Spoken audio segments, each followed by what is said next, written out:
সালামু আলাইকুম। জামাত ইসলামের নেতাকর্মীদের জন্য একটা খুশির খবর, অনেকটা হই হই কাণ্ড, রই রই ব্যাপার।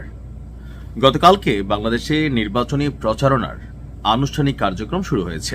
বিএনপি, জামাত ইসলাম বা তাদের সাথে যে জোট আছে এনসিপি সহ বাকিরা নির্বাচনী কার্যক্রম শুরু করেছে।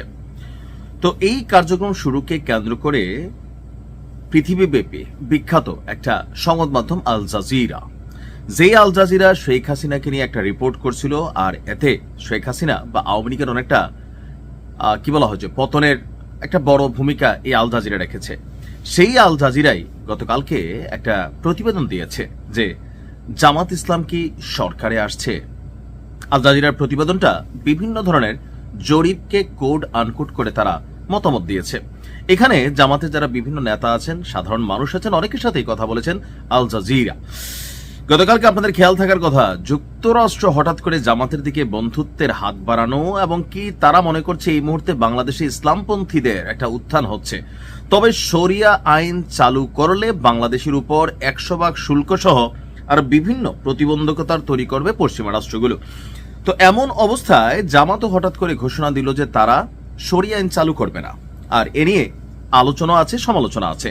তো সবকিছু ছাপিয়ে আল জাজিরার এই প্রতিবেদন যুক্তরাষ্ট্রের বন্ধুত্বের হাত বা সর্বশেষ ইউনিভার্সিটির লেভেলে যে নির্বাচনগুলো হয়েছে ছাত্র সংসদ, সেইখানে ছাত্র শিবিরের সমর্থিত প্যানেলের নিরঙ্কুশ বিজয়, সবকিছু মিলিয়ে একটা বার্তা তৈরি করছে পশ্চিমাদের কাছেও যে বিএনপির প্রধান প্রতিপক্ষ হচ্ছে এবার জামাত। আর জামাতেরও এখানে বিভিন্ন তথ্যপাত্র যতটুকু বোঝা যাচ্ছে যে এবার ক্ষমতায় যাওয়ার চান্স আছে জামাত ইসলামের। তবে জামাতের সাথে যারা জোট বেঁধেছেন এখানে শক্তিশালী হিসাবে এনসিপি তেমন শক্তিশালী কেউই না, আর বাকি যারা আছে ততটা মেরুদণ্ড আছে আমার কাছে এমন কোনো দল চোখে পড়ে নাই। তবে জামাতের যে নিজস্ব ভোট কেন্দ্র বা জামাত যে একজন করেন তার পরিবারের সবাই কিন্তু জামাতেরই ভোটার হয়, অন্যান্য দল এটা নাই।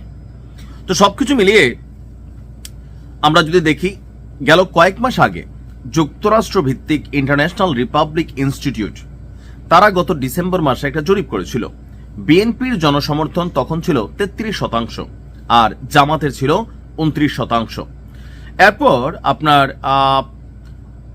Institute of Law and Diplomacy International এবং জাগরণ ফাউন্ডেশন সহ শীর্ষস্থানীয় বাংলাদেশি সংস্থাগুলোর আরেকটা জরিপ চলেছিল, যেখানে বিএনপি 34.7% এবং জামাত 33.6%। অর্থাৎ অল্প দিনের মধ্যে বিএনপির কাছাকাছি আপনার জামাতের অবস্থান কিন্তু আমরা দেখলাম যে এগিয়ে এসেছে। সেই ধারাবাহিকতায় অনেকেই মনে করছে যে আগামী নির্বাচনে জামাত বিএনপিকে ছাড়িয়ে যাবে। তবে নির্বাচনের ফলাফল জনগণের হাতে, এটা হচ্ছে একটা পারসেপশন। আমরা যদি এরপর দেখি যে এখানে জামাতের যিনি একজন নেতা আছেন তাহের সাহেব, তো তিনি আপনার আল জাজিরাকে দেওয়া সাক্ষাৎকারে তারা বলছেন যে এই পুনরুত্থান কেবল বছরের পর বছর দমনের বিরুদ্ধে জনগণের সহানুভূতি নয়, বরং দেশের প্রতিষ্ঠিত রাজনৈতিক ব্যবস্থার প্রতি এক ব্যাপক মোহভঙ্গের প্রতিফলন। জামায়াতের নায়েবে আমির ডক্টর তাহের তিনি আল জাজিরাকে বলেছেন আপনার আওয়ামী লীগ নিষিদ্ধ হওয়ায় তৈরি হওয়া রাজনৈতিক শূন্যতায় জামাত দ্রুত নিজেকে বিএনপির প্রধান প্রতিদ্বন্দ্বী হিসাবে প্রতিষ্ঠিত করতে পেরেছে, এবং কি জামাতের আনুমানিক 2 কোটি সমর্থক রয়েছে, যাদের মধ্যে নারীসহ 2,50,000 প্রায় 2,50,000 নিবন্ধিত সদস্য বা রুকন রয়েছে। এই সংখ্যাটা দলটির সাংগঠনিক শক্তিকে প্রকাশ করে, এবং কি এনসিপির মতো নতুন দলকেও তারা কাজে লাগাতে চায়। আর জামাতের প্রতি জনগণের আগ্রহ বাড়ছে, এমনকি এই ধারাবাহিকতা অব্যাহত থাকলে সংখ্যাগরিষ্ঠতা পাবেন বলেও আপনার তাহের সাহেব বিশ্বাস করছেন। এমনকি পশ্চিমা বা প্রতিবেশী রাষ্ট্র ভারত সহ অন্যান্যদেরকে বাংলাদেশ কোনো হুমকির জায়গা না, এটা প্রমাণিত করার জন্য তারা শরিয়া আইন এটা আসলে এখন এস্টাবলিশড করবেন না, কারণ শরিয়া আইন চালু করলে পশ্চিমা বিশ্ব বাংলাদেশের উপর একটা রিয়াকশন দিবে, অথবা এই সরকারকে আপনার সাপোর্ট করবে না। তো এরকম নানান চিন্তা থেকে তারা শরিয়া আইনকেও আপাতত আপনার সরিয়ে ফেলেছেন। অ্যাজ এ রেজাল্ট পশ্চিমারা জামাতকে প্রেফার করছে ওয়ান কাইন্ড অফ। আর পাশাপাশি আল জাজিরা যে প্রতিবেদন করেছে সেখান থেকে সবকিছু মিলিয়ে আপনার যে জরিপটা, এই জরিপটা কিন্তু শতভাগ সত্য বা ওইরকম কিছু না, এটা হচ্ছে একটা জরিপ। ভোটের দিনের আগে কোনো জরিপের কার্যকারিতা নিয়ে আসলে কথা বলার সুযোগ নাই। তবে যে ডাকসু, জাকসু, রাকসু, সাকসু এই বিভিন্ন নির্বাচনকে একটা প্রিফার ধরে বা সাম্প্রতিক সময়ে বিভিন্ন ইনস্টিটিউট, বিভিন্ন দেশ তারা তাদের জরিপে এখানে পর্যালোচনা করছে। তো সেখান থেকে যেভাবে জামাতের জনপ্রিয়তা ধরেন জরিপে যেটা দেখা যাচ্ছে একটু একটু করে বাড়ছে। সো নির্বাচন আসতে আসতে অনেক ঘটনা ঘটবে, সেই ঘটনা প্রতি ঘটনায় হয়তোবা জামাত এগিয়েও যেতে পারে। তবে রাজনৈতিক দল হিসাবে বিএনপি যথেষ্ট শক্তিশালী, ভোটার সংখ্যা অনেক বেশি। আর ঝামেলার একটা কারণ হচ্ছে বিএনপি হারবে শুধুমাত্র তাদের বিদ্রোহী প্রার্থীরা যারা আছেন। যদি বিদ্রোহী প্রার্থীরা ধানের শীষের পক্ষে শতভাগ মন দিয়ে কাজ করে তাহলে জামাত জিতবে না। কিন্তু যদি বিদ্রোহী প্রার্থীরা আপনার দলের বিপরীতে গিয়ে গোপনে কাজ করে তাহলে জামাতে এখানে আপনার ফাইনালি এসে দেখা যাবে যে হয়তোবা ক্ষমতায় চলে গেছে। তো আল জাজিরার এই প্রতিবেদন এই মুহূর্তে জামাতের নেতাকর্মীদের জন্য খুবই গুরুত্বপূর্ণ। তবে বিএনপি সহ অন্যান্যরা বলছেন এটা জাস্ট একটা জরিপের উপর পর্যালোচনা করে আসলে কোনো কিছু বলা যায় না। কেননা আওয়ামী লীগ সরকারের সময়ও বিভিন্ন জরিপ হতো যে এই দেশে 90% আওয়ামী লীগ। আসলে কি তাই ছিল? অবশ্যই না। এখানে মিক্সিং, গুপ্ত প্লাস অনেক কিছুই, বা ধরেন চাপে পইরা অথবা জোশে জোশে অনেকে তখন আওয়ামী লীগ করছিল। তো সেই সকল জরিপও কিন্তু আপনার ভুল প্রমাণিত হয়ে গেছে 5ই আগস্টের মাধ্যমে।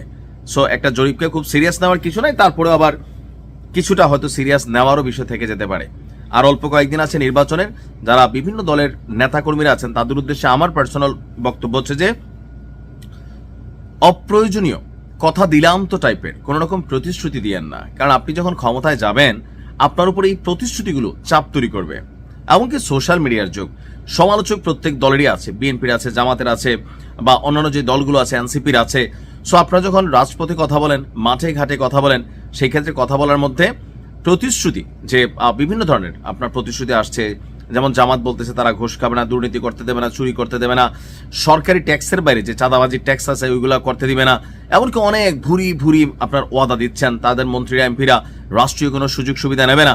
অপরদিকে বিএনপি আপনার ভোটারদের জন্য 2000 টাকার একটা ফ্যামিলি কার্ডের বলছেন যে 4 কোটি পরিবারকে জনাব তারেক রহমান বলেছেন। সো সবকিছুই কিন্তু মুখরোচক, শুনতে ভালোই লাগে। তবে বাস্তবতা হচ্ছে যে ক্ষমতায় যাবার পর এই কাজগুলো আসলে কতটা স্বচ্ছতার সহিত, কতটা নিরপেক্ষতার সহিত করা যায়। কারণ দলের একজন কর্মীর দায়ভার পুরো দলকে কিন্তু পায়ে বসে। সো আগামী নির্বাচনে আমরা মনে করি যে বাংলাদেশের উন্নতি হোক, রাজনৈতিক যে সিস্টেম ছিল সেখানে পরিবর্তন হোক, দুর্নীতিমুক্ত বাংলাদেশ হোক, আর আইনের সুশাসন প্রতিষ্ঠিত হোক। এইটা হওয়া খুবই জরুরি। এখন ক্ষমতা আল্লাহর তরফ থেকে আসে, যার কপালে রাষ্ট্রিকা আছে সেই ক্ষমতায় যাবে।